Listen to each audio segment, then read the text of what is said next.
кең далам толғайын, домбырам қолға алайын, жырлайын.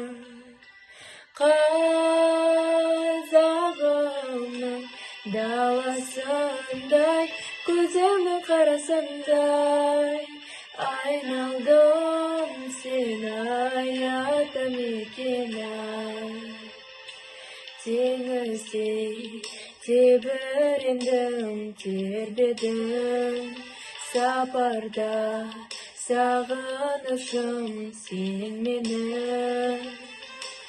Дүние-ай сырларындай, мөлдіреп туғанындай, сағындым сені ата мекен-ай. Армандаған күндер-ай, жұлдыз аққан түн,